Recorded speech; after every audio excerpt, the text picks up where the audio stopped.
How many of you thought about some things that you know that you deserve or you want out of life or you would like to enjoy, experience, and you found yourself blocking yourself? Raise your hand if that ever happened to you before.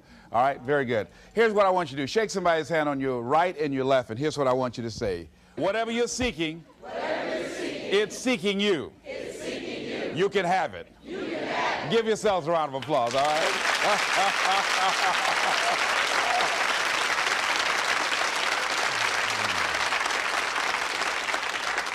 Now, the reason I brought that up is I was riding with a friend the other day, and I know this friend of mine who has been working on a job where she's been miserable for a long time. She was telling me about how she was miserable on the job and how she was so unhappy. So I said, if it's that stressful and if it's causing you that much pain, I say, why don't you just quit and do something else? And she said something that really put her in the chorus line with a lot of other people. She said, I would, but. And then I started thinking about that. I said, let me take a poll. So I started talking to other people, and I would ask them what they were doing. And I said, but is that your passion? And they would say no. I said, then what's your real passion? And they would tell me what their real passion was. Then I said, well, then why aren't you doing what you really want to do? Oh, I can do it, but. And they would continue on. So this word, but just kept on coming up. And then it also has some friends like woulda and coulda and shoulda.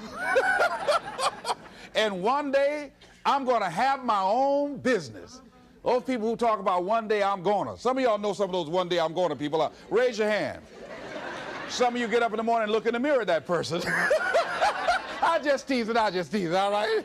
So how is it that many times we block ourselves and we use these words almost like we're in a trance, like we're sleepwalking through life, that we find ways to cancel out our dreams? And I think that but is a dream killer, that a lot of things that we want to do, a lot of places we would like to go, a lot of things we would like to experience, and we just stop at but, and we build a case. In fact, I was reading something the other day that talked about but. It says, but is an argument for our limitations. And when we argue for our limitations, we get to keep them. See, but will cause you to procrastinate. But will cause you to hide out behind fear. But will cause you to come up with all type of excuses that you can validate your inaction and not acting on your dream. And right now, more than ever, people need to look for ways to live their dream. People need to look for ways to make it on their own. There is no such thing as job security. There's no such thing as a storm-proof or tragic-proof life. There are no guarantees today, ladies and gentlemen. The illusion is gone. There was a time when we graduated from high school, you were told, go to college and get out, and you go and work for a corporation for 30 or 40 years, give your gold watch, and you'll retire. Special announcement, that day is gone. That day is gone, never to return again. So instead of people living in fear, feeling stressed out, feeling powerless, feeling like victims, I think it should be a time that we need to begin to look at ways that we can become an active force in our own lives. Look at ways when we can decide to take charge of our own destiny. Look at ways when we can decide to design a life of substance and begin to truly live our dreams. And it's time for people to decide, I'm ready to get on with my life. Shake somebody's hand on your right and left. A guy named Bob May say this, don't let nobody turn you around. Do that right quick.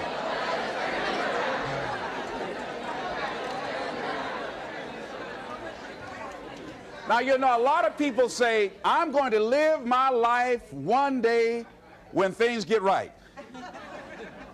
When I get all my bills paid. When I get my feet on the ground. I say, what have you been walking on? See, there are no problem-free moments. A guy named Dimples had a record one time called, If It Ain't One Thing, It's Another. And I say, if it ain't one thing, it's 12 others. Always something there to build a case on why you can't move on, why you can't grow to the next level, why you can't begin to manifest your greatness, why you can't begin to live life on your terms.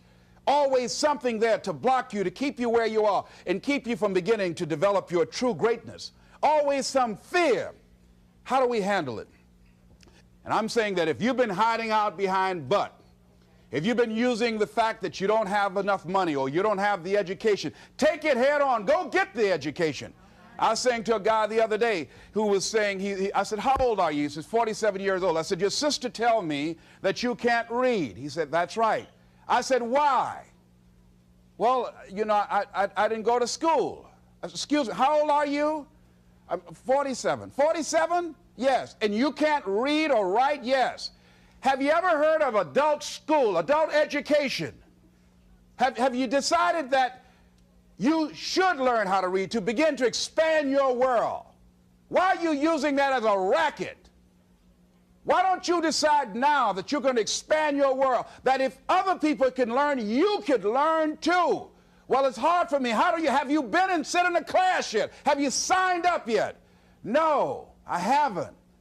See, a lot of people say no, ladies and gentlemen, to things, and they don't even know what they're saying no to. They haven't even challenged themselves. He hasn't even gone to sit into a class and say, teach me how to read. Instead, it's been easier for him to go through life, he thinks, trying to play a whole con game, pretending he knows how to do something that he doesn't know how to do. And you know what? Most of us go through life like that. Most of us go through life pretending that we're satisfied where we are, pretending that everything is okay, pretending that we don't have any special goals or ambitions or desires, when really deep down inside we do really want more. But if you look at our behavior, if you judge based upon what we do, that really will tell you some true stories about people, because you have to judge a tree by the fruit it bears, not the fruit that it talks about. See, a lot of people pretend that they want more out of life, but all you have to do is watch their actions. That will tell you something. So I used to pretend that I wanted to lose weight, but how could you tell I was pretending? Watch me when I have a piece of sweet potato pie.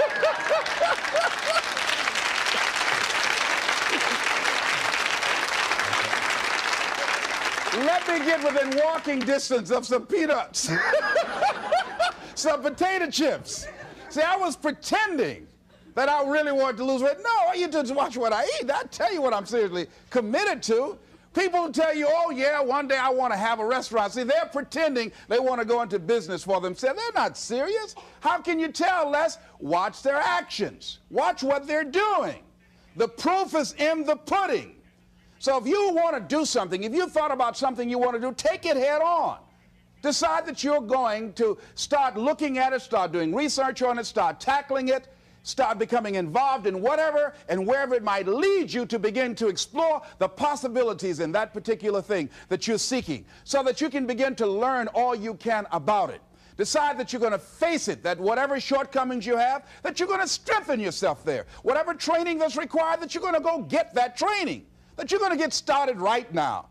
George Washington Carver would say, do what you can, where you are, with what you have, and never be satisfied. S.B. Fuller used to say, and you heard Joe Dudley talk about, always strive to be more than that which you are. Yeah, don't get satisfied with yourself.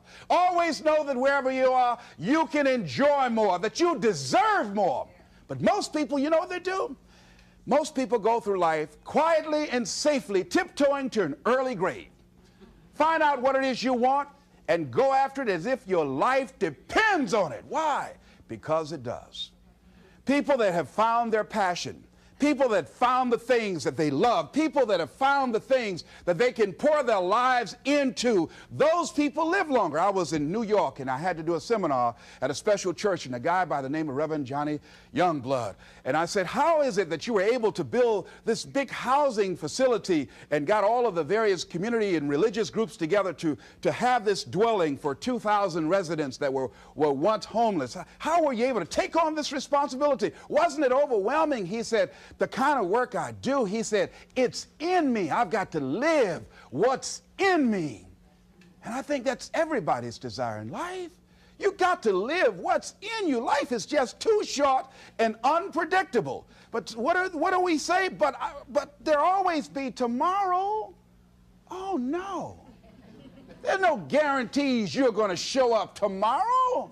There are a lot of people who were here yesterday that they're not here today. There are a lot of opportunities that were around yesterday. They're not here today. Oh, you can wait, but you know what Abraham Lincoln said? Well, good things might come to those who wait, but only the things that have been left over by those who hustle.